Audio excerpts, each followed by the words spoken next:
Bismillahirrahmanirrahim. Assalamualaikum warahmatullahi wabarakatuh. Selamat pagi teman-teman semuanya. Pada kesempatan kali ini saya ingin membahas pertanyaan-pertanyaan yang sering muncul, yang sering muncul dalam pertemuan kita, mulai dari pertemuan 1 sampai dengan pertemuan keempat ya. Pertemuan 1 sampai dengan pertemuan ketiga. Nanti berikutnya akan kami tampilkan lagi pertanyaan-pertanyaan yang sering ditanyakan ya. Mari kita simak bersama ya. Yang pertama tentang bedanya urgensi akhlak sama konsep akhlak itu apa ya Pak ya. Ini ada pertanyaan dari teman kalian ya. Urgensi atau kepentingan akhlak ya. Urgensi merupakan hal terpenting atau kepentingan, sedangkan akhlak merupakan tabiat, perangai, tingkah laku, dan kebiasaan. Jadi urgensi akhlak adalah hal-hal penting atau kepentingan akhlak. Pentingnya akhlak adalah membentuk manusia menjadi manusia yang berbudi pekerti, yang baik, sopan, santun, ramah, dan sebagainya. Konsep akhlak adalah penyusun utama dalam pembentukan pengetahuan tentang akhlak itu sendiri. Ya, gitu ya. Kemudian yang kedua, ya, ini pertanyaan yang cukup menarik ya.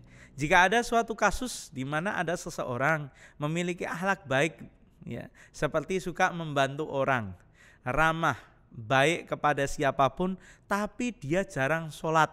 Nah ini pertanyaannya ya, jarang sholat, apakah akhlak baiknya tetap diterima atau mendapatkan pahala, atau itu sia-sia saja karena dia tidak menjalankan ibadah sholatnya. Nah di sini saya akan mengutarakan ya pendapat daripada Ibnu Qayyim ya. Beliau pernah menjelaskan ya, akhlak yang terpuji itu ada dua ya. Ini saya jelaskan.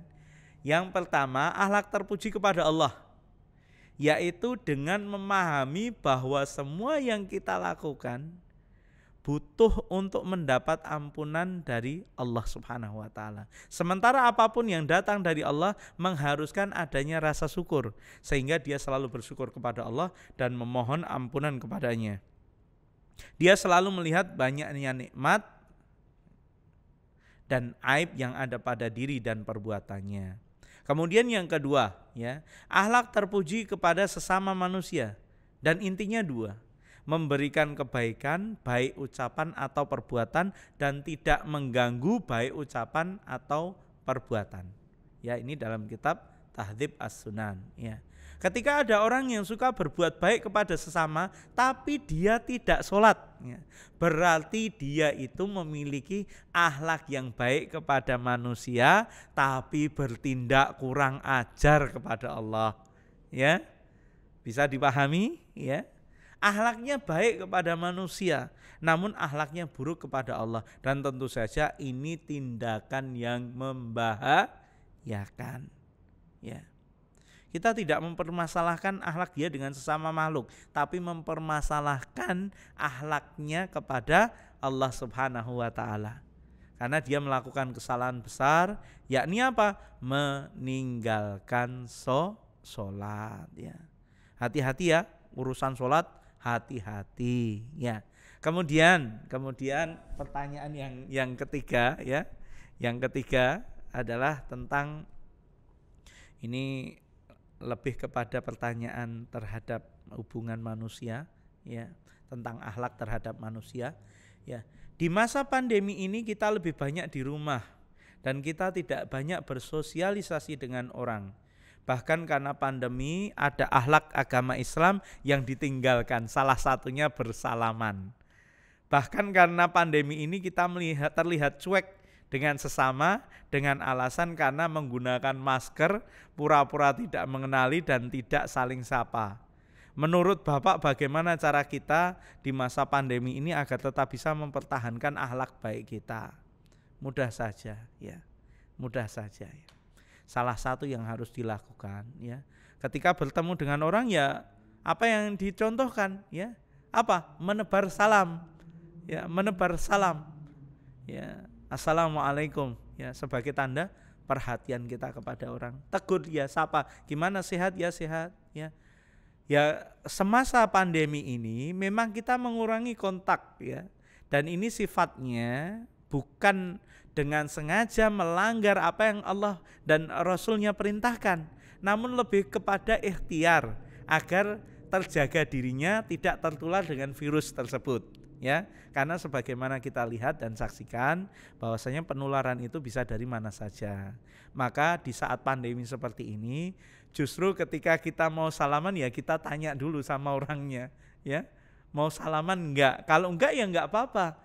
Karena apa? Dia ingin menjaga kesehatannya, atau mungkin dia justru dari jauh, saya tidak mau apa sampai Anda tertular saya dan lain sebagainya.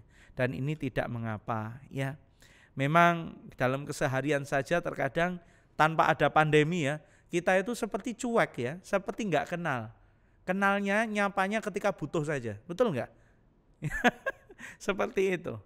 Ya, maka pandemi bukanlah sebuah alasan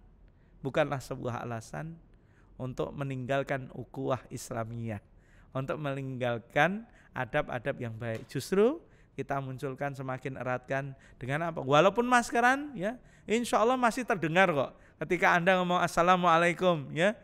Atau mungkin raut wajah kita apa tersenyum, alis kita terlihat ya, dan kita bisa melihatnya ya, bahwa tandanya dia tersenyum. Maka apapun yang terjadi ya, tetap munculkan adab yang baik. Dan salah satunya yang bisa dilakukan dengan cara apa? Menebar salam ya, saling perhatian, menanyakan kabar dan lain sebagainya. Kemudian ada pertanyaan yang bagus ini ya. Ini adalah pertanyaan yang keempat, tentang akhlak bersumber dari wahyu. Itu maksudnya bagaimana ya Pak? Ya, coba.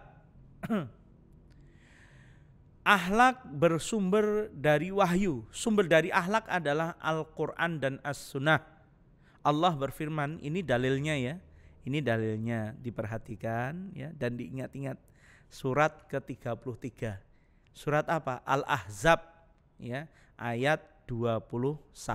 Laqad kana lakum fi Rasulillah uswatun hasanah liman kana yarjullaha wal yaumil akhir wa dzakarallaha katsiran. Sesungguhnya telah ada pada diri Rasulullah itu suri teladan yang baik bagimu, yaitu bagi orang yang mengharapkan rahmat Allah dan kedatangan hari kiamat dan dia banyak menyebut Allah. Maka lihat ini dalilnya ya, kalau ditanya tentang perintah ya, perintah untuk berakhlak, mengikuti Rasulullah, ini dalilnya, ini dasarnya ya, ini pegangannya. Surat Al-Ahzab ayat 21 ya. Kemudian teman-teman yang dirahmati Allah Subhanahu wa taala, kemudian adalah tentang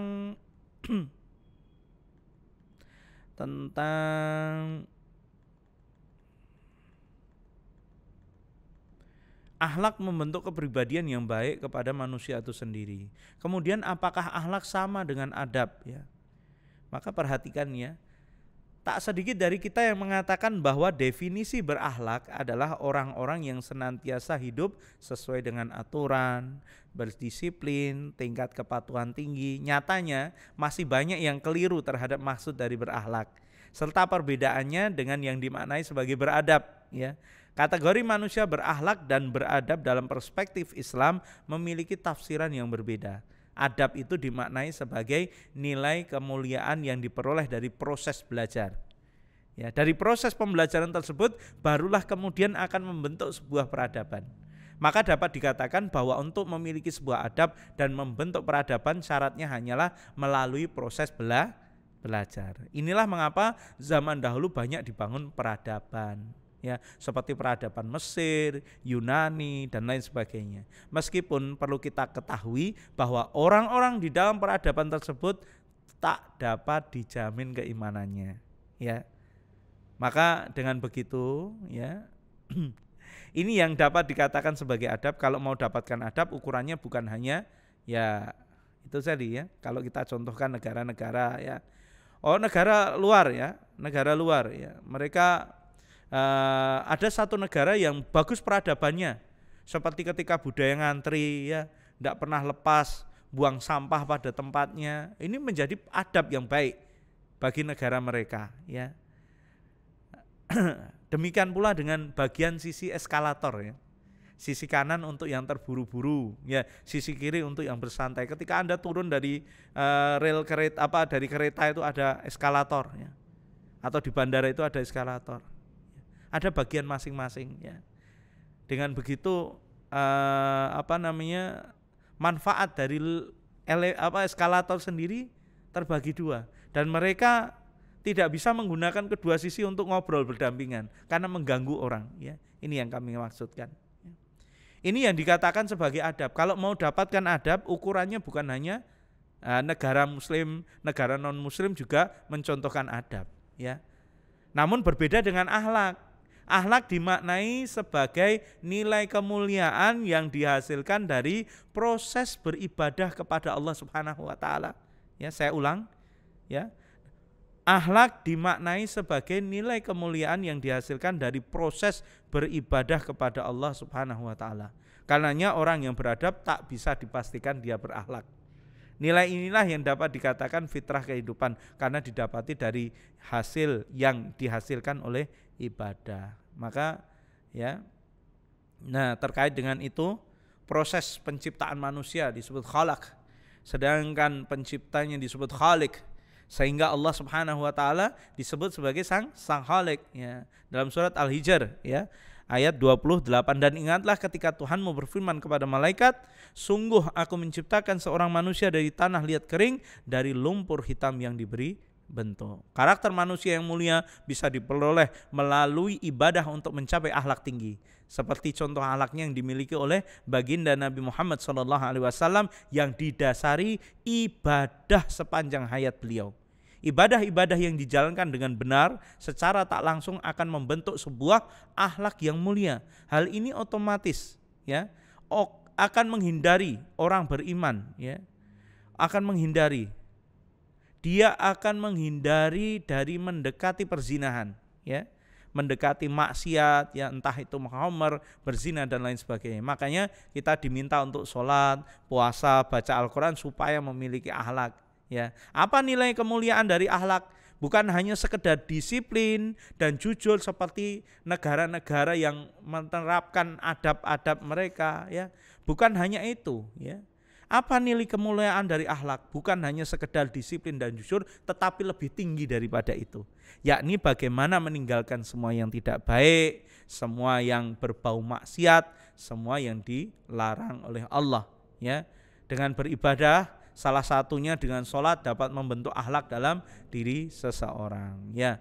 Itu perbedaan antara akhlak dan adab, ya. Maka semoga kita dimudahkan untuk memperbaiki akhlak kita, ya, menjaga adab juga, ya, dan semoga Allah memudahkan segala urusan kita. Itu mungkin pertanyaannya, baru 5 dari sekian banyak pertanyaan. Dan banyak pula yang sudah kami jawab via WA, ya, semoga bermanfaat. Dan silahkan terus bertanya, silahkan terus memahami, dan kemudian amalkan apa yang Anda ketahui. Semoga bermanfaat.